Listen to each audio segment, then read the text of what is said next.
Welcome back to another episode of Scientific Minds Unite. Hey, listen, we want to welcome you back from our kind of mid-season break, but we have an exciting episode today that we're going to go ahead and share about water properties. The properties of water, what makes water water, and what unique things it has. But listen, this episode wouldn't be complete as if we didn't have another guest, because I'm like the only one here today. So listen, I brought someone near and dear to me and my heart, none other than Alan J. Scholar, Claire Van Newkirk. Come on over here, Claire.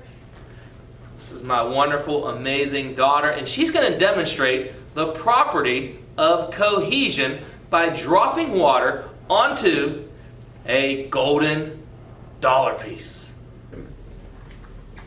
1, 2, 3, 4, 5, 6, 7, 8, 9, 10, 11, 12, 13, 14, 15, 16, 17, 18, 19, 20, 21, 22,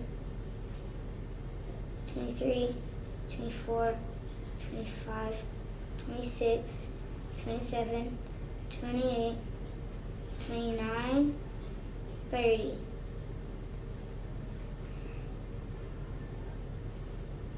31, 32, 33, 34, 35, 36, 37, 38, 39, 40, 41, 42, 43. Thank you, Claire, for that wonderful demonstration. I appreciate it. Hey, listen, I wonder how and why that water is able to bubble up over this golden dollar piece. Listen, and I'm going to explain it to you real quick. I'm going to break it down on a simple level. Water, we know, is H2O. That's 2 parts hydrogen, 1 part oxygen. But the property we observed here is called cohesion. Cohesion is when, water sticks to water. We noticed that one droplet was added to another water droplet, and then it became a much larger water droplet, and then eventually we have this big, huge bubble. Well, that's kind of how water's put together. The hydrogen atoms, the 2 hydrogen atoms, are attracted to the oxygen atom because of a property called polarity. It has a large electronegativity to it. So that's kind of how water is put together. Those hydrogen atoms are attracted to the oxygen atom. They kind of stick together. So water is actually a sticky substance. I know it doesn't feel like it, but it actually is. It sticks to itself. And the next property we're going to talk about is what happens when water sticks to another surface, and that property is called adhesion. So stay tuned. I'm going to show you adhesion next. All right, welcome back. I told you I was going to talk to you about adhesion, and here I am getting ready to do it. Listen, I love coffee. Do you love coffee? Maybe you like hot tea. But listen, if you're like me, use this thing called a Yeti. And so when I put this lid on top of my nice hot cup of coffee, hold on, let me get a sip. That's good. Did you ever notice how the lid, actually when that water condenses on the lid, water sticks to the lid? That there is called adhesion. Water not only sticks to itself, cohesion, but it sticks to other surface. It adheres to other surface, and we call that adhesion. It's an amazing property. Who knew water was so cool? Another fantastic and amazing property of water is called surface tension. And surface tension is where water actually has strength. We know that water can create power and we use it to generate energy. But water actually has this thing called tension, called surface tension. And I can make things float on it that you don't think can actually float. For example, I got this paper clip. And this paper clip by all means should just sink. But because of the surface tension on the water, it actually can float. Watch. Here we go. Oh, snap. Here we go. Let's see. Trial number 2. Oh, snap. Come on. You can do this. Maybe it's a right-handed thing. Maybe this is right-handed water. No. Oh. I'm going back to the left hand. Listen, water is stronger than you think. I don't know why it's not working, but it's going to get there. Here we go. 4th try. Oh! You know what a good thing is? Good thing is that teachers always have paper clips. Here we go. Trial number 5. We're going to get this paper clip to float. Boom. That's it. 5 tries. And that's how strong water is. So strong to make a paper clip float.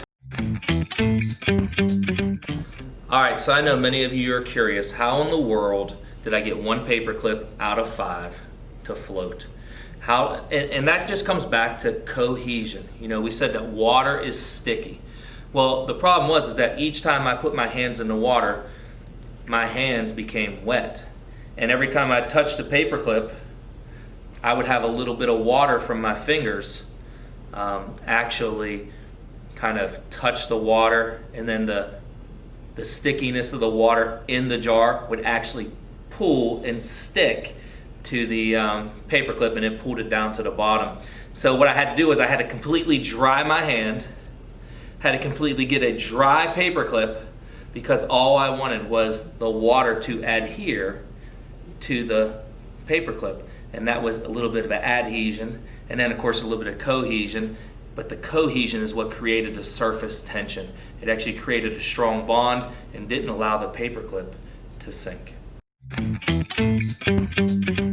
All right, so hey, I just thought of an application. When we were looking at this paperclip floating, I was wondering, you know, there's a word that I've heard in the past, and it's called buoyancy.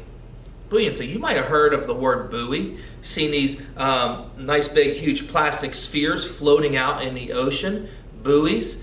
And then I got to thinking about, you know, boats. Boats kind of float because of something called buoyancy. But buoyancy is directly related to surface tension. Ain't that a pretty cool thing? How you can connect just a simple paper clip floating on water and then connect it to something real world. Man, I love science. All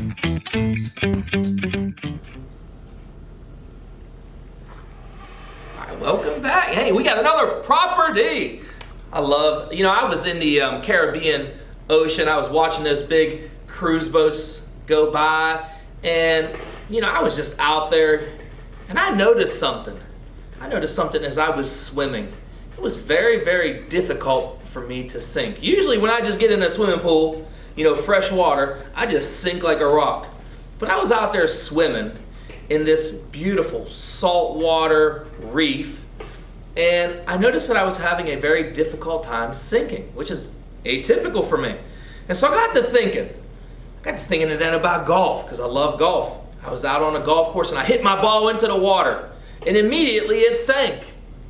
And I was thinking, what? I thought that ball was going to float. So I got to kind of experimenting a little bit, and I came up with this little investigation real quick. I took this jar of fresh water and I put a golf ball into it, and immediately it sank to the bottom. And I got to thinking about how that golf ball was kind of like me in a swimming pool. It just sank. It was fresh water. But then I got to thinking about when I was swimming in the Caribbean and how it was very difficult. And you know, that water was a little different. It had a little different density. It had a greater density because it had something called salt in it. So I took this same jar and I put a bunch of salt into it, and I stirred it up, and I put the golf ball in, and you know what? The golf ball floated. All we did was just change the property of water. We went from a less dense fresh water to a more dense salt water. Another property, density. So as you can see, water has many, many different properties. It's more than just rain falling from the sky. It's more than just going to a water fountain and getting a nice cool swig of water. Water is around, but it's really, really cool, especially when you examine its properties and what makes it unique. Have a great day. Thank you for watching. Look forward to seeing you on the next episode of Scientific Minds Unite.